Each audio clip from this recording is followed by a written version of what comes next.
A continuación, un esqueleto humano es encontrado en los pantanales de Carolina del Norte. Cuanto más tiempo lleva un cuerpo muerto, es más difícil determinar cuánto lleva. No sabemos quién es, ni sabemos por qué le mataron. Pero el cuerpo por sí solo cuenta una historia. Lo que sucedió antes de la muerte probablemente fue sexual. Una historia de ira y odio. ¿En qué punto se da cuenta alguien de que se está muriendo? Y un violento final. Si esa persona hubiera continuado siendo anónima, no habríamos tenido a dónde ir.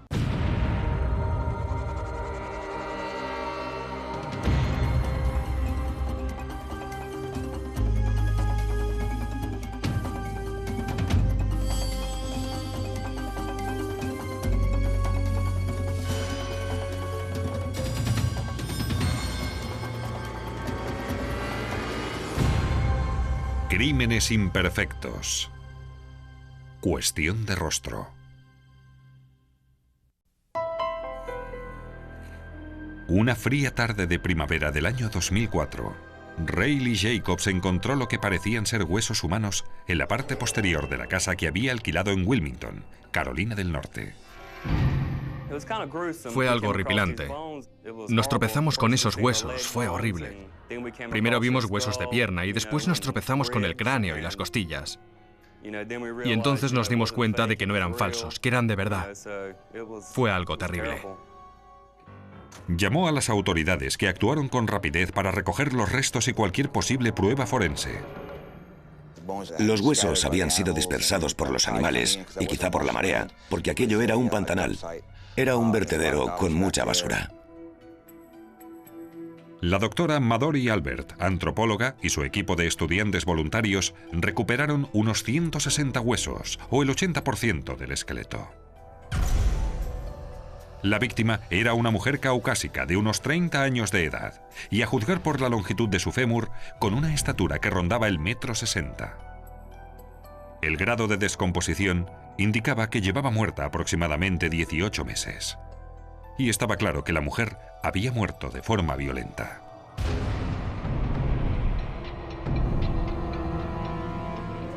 Cuando veo lesiones tan generalizadas como las de este caso en particular, me quedo perpleja ante lo que el individuo, la víctima, tuvo que sufrir mientras se le infligían dichas lesiones y el tiempo que pudo tardar la muerte en sobrevenir.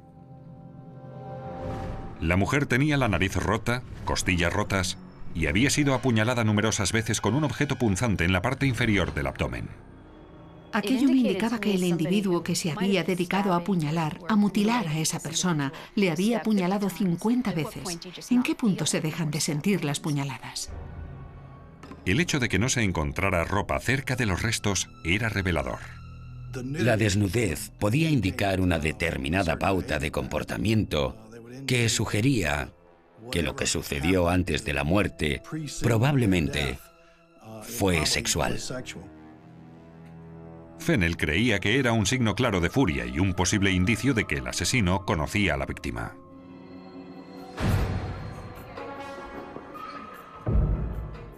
También creía que el asesino estaba familiarizado con la zona. Alguien que sabía que podía volver allí y ocultar ese cuerpo sin ser visto mientras lo llevaba a cabo. Dado que Ray Jacobs llevaba poco tiempo en la casa de alquiler, no fue considerado sospechoso del homicidio.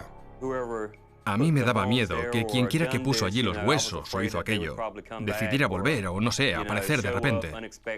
Y la verdad es que después de haber encontrado aquello, no sabía qué pensar. La primera prioridad era identificar a la víctima, una tarea que no iba a resultar sencilla. Según la Doe Network, una organización que rastrea el número de víctimas desconocidas, había 100 casos más relativos a víctimas sin identificar solo en Carolina del Norte. Los investigadores tenían la esperanza de que la antropología forense acotara la búsqueda.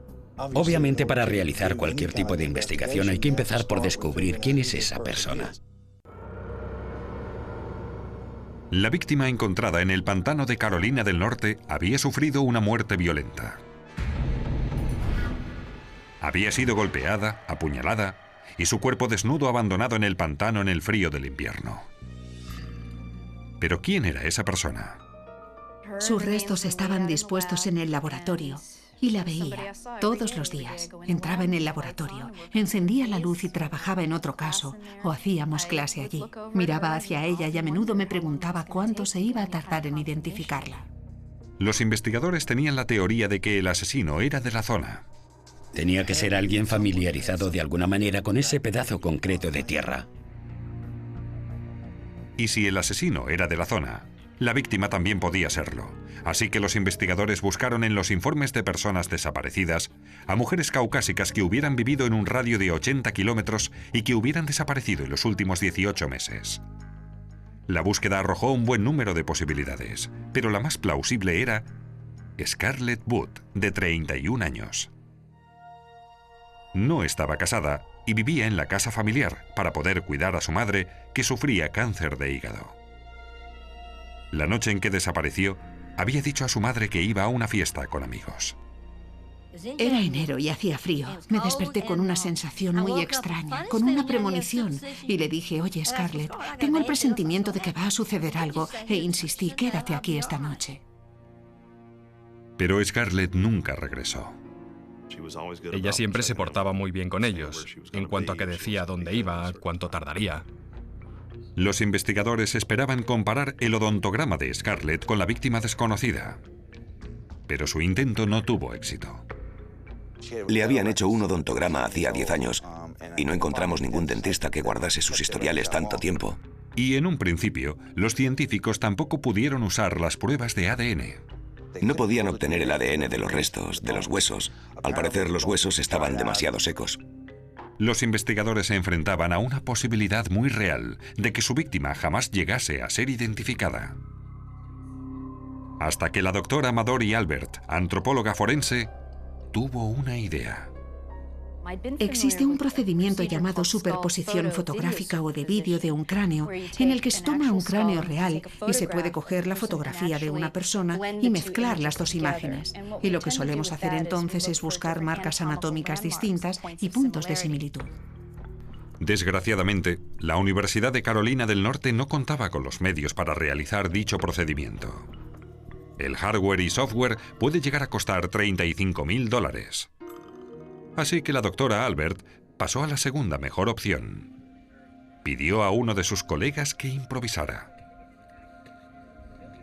Acudí a Shane Baptista.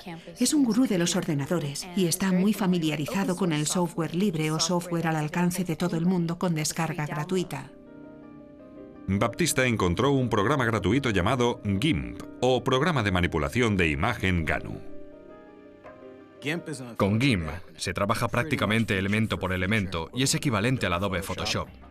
Para ver si funcionaba, hizo un test forense. Realizó una prueba forense sobre sí mismo.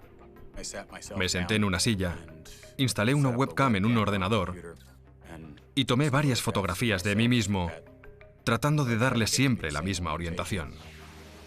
Superpuso su foto a una calavera de plástico. Separó las dos imágenes formando cuadrantes y buscó coincidencias en ambas imágenes. Tal como esperaba, no había ninguna. Lo que logré obtener fue una imagen siniestra que me mostró que aquella no era mi calavera, cosa que obviamente sabíamos. Baptista pasó entonces a la prueba definitiva. Sobre la calavera de la víctima de asesinato se superpusieron fotos de Scarlett Wood. Las similitudes resultaron de inmediato evidentes. Cuando empecé a manipular las imágenes de Scarlett Wood, todo encajó bastante rápido. Y fue la facilidad de esa coincidencia lo que me dio desde un principio la confianza de que íbamos por el buen camino. Nunca es irrebatible al 100%, pero fue fantástico porque las características anatómicas eran muy coincidentes. Parecía posible que la víctima fuera Scarlett Wood, aunque los investigadores no estaban totalmente seguros. Pero al menos tenían algo por donde empezar.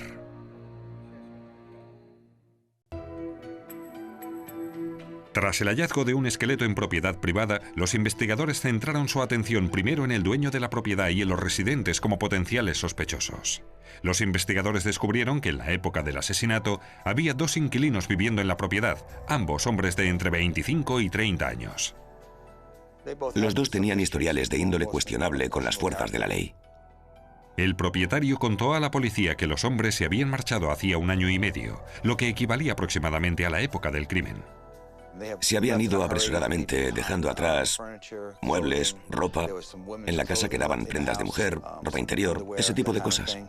Esperando hallar respuestas, la policía encontró a uno de los hombres en Hampstead, Carolina del Norte, a 45 kilómetros de distancia, y le llevó a comisaría para interrogarle.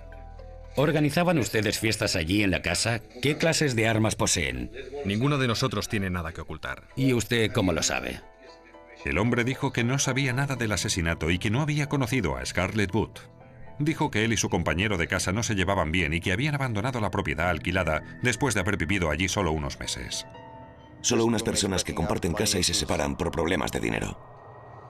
La policía no estaba tan segura y envió a un equipo forense a registrar la casa. Todos los suelos, paredes y techos fueron rociados con luminol, pero no aparecieron signos de sangre. Después de entrevistar a esos inquilinos y a los anteriores, nos quedamos prácticamente en un punto muerto. Después, los investigadores interrogaron a todos los amigos de Scarlett Booth. Y su mejor amiga, Lynn Bollinger, dijo que sabía a dónde se dirigía Scarlett la noche de su desaparición. Dijo que Scarlett pasaba todas las noches del viernes en un motel local donde normalmente se celebraba una fiesta. Se reunían en un motel donde montaban fiestas, bebían cerveza y sencillamente lo pasaban bien. Creo que iba Scarlett y 3 o 4 personas más. La policía interrogó a varias personas que habían acudido a aquella fiesta. Dijeron que todos se habían marchado alrededor de las 2 de la madrugada, excepto Scarlett y un amigo suyo, John Wayne Boyer, de 47 años. John Boyer era camionero. De hecho, había trabajado en un par de lugares distintos aquí, en Wilmington. Boyer ya no vivía en la zona. Había sido interrogado por la policía después de la desaparición de Scarlett. Estuvieron de juerga y bebiendo. Scarlett quería irse. Como él dijo que no quería marcharse, ella se fue sola. Boyer dijo que se había marchado sobre las 3 de la madrugada a pie. En aquel momento, nadie acabó de creerse la historia de Boyer de que Scarlett se fue a casa recorriendo a pie 11 kilómetros de distancia, con unas temperaturas gélidas. No iba equipada para el frío. Aquella noche había unos 8 grados bajo cero. Creo que solo llevaba encima unos vaqueros y una chaqueta ligera. Pero John Boyer no tenía antecedentes criminales, y él y Scarlett eran conocidos. Scarlett cuidaba a los niños de su exnovia, por lo que Boyer tenía una relación personal con ella. Sin embargo, los amigos de Scarlett lo despreciaban. Mi padre tenía una empresa de transportes propia, o sea que conocíamos a ese hombre. Era muy corpulento, bebía mucho. Y su conducta era buena, pero había algo en él que no me gustaba. No me fiaba de él. Los investigadores lograron localizar el coche familiar que Boyer poseía en el momento de la desaparición de Scarlett. Acabamos encontrando aquel coche familiar y registrándolo, y no encontramos nada en él. También registraron la habitación de hotel donde tuvo lugar la fiesta. La habitación fue examinada en busca de sangre. Empleamos el luminol para determinar la presencia de sangre. Desgraciadamente habían redecorado esa habitación, así que parte del mobiliario era nuevo y no se halló evidencia alguna de ningún tipo de fluido corporal o de sangre. Por su cuenta, un vidente llamó sugiriendo que el cuerpo de Scarlett había sido abandonado en una zona industrial, a una manzana del hotel. Mi compañero y yo fuimos en aquel momento al lugar. Buscamos por todas partes, entre los arbustos, pero no encontramos nada. De nuevo, los investigadores estaban en un punto muerto. No tenían un ADN que indicara que el esqueleto era de Scarlett Booth. No tenían pruebas de sangre que demostraran que había habido violencia en la habitación del hotel o en el vehículo de Boyer. En realidad, no tenían ninguna prueba.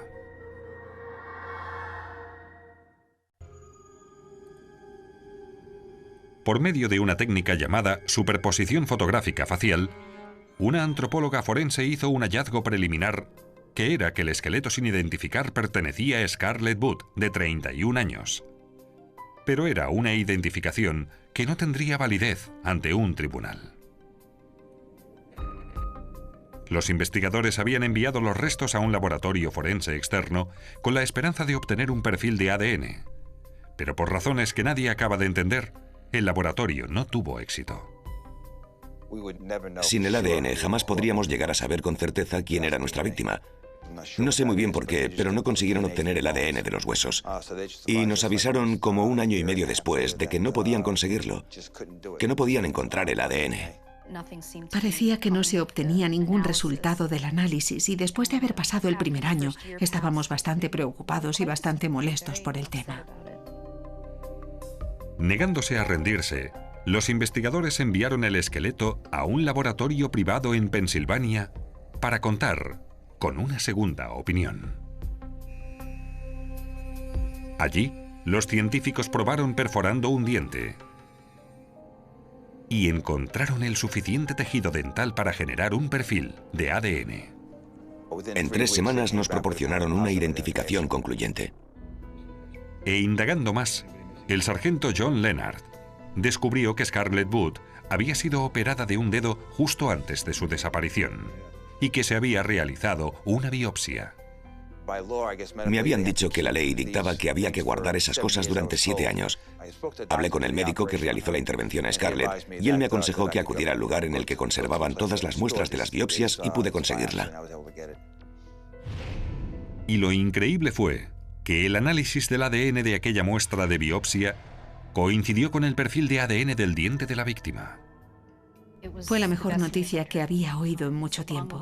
Era la tan esperada conclusión de un misterio y de una muerte muy trágica.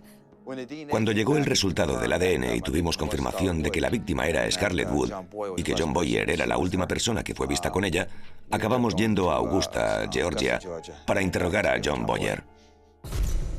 Al principio, Boyer repitió lo que había relatado a los investigadores varios años antes, que Scarlett se impacientó esperando que él la llevara a casa en coche y decidió regresar a pie, abandonando la habitación del motel alrededor de las 3 de la madrugada.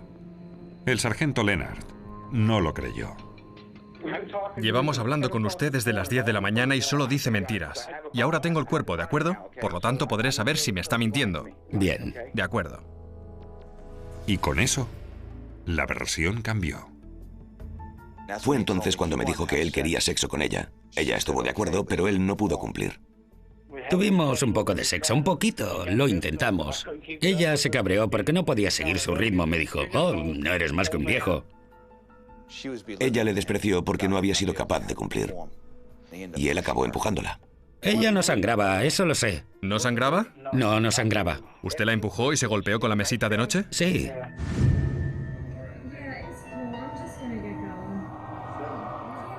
Boyer dijo que Scarlett se había golpeado la cabeza accidentalmente contra la mesita de noche, pero la doctora Albert cree que es más probable que fuera empujada con fuerza contra la mesilla.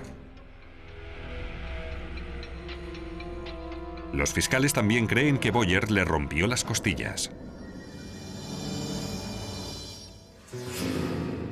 Como era tarde, Boyer consiguió trasladar el cuerpo de Scarlett hasta su vehículo sin que nadie se diera cuenta.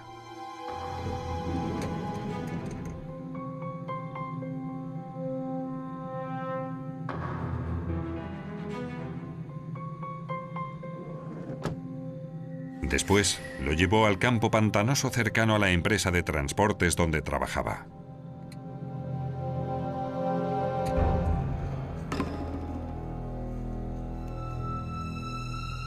Las pruebas muestran que empleó algún tipo de objeto punzante y la apuñaló repetidas veces, llegando incluso a mutilarla.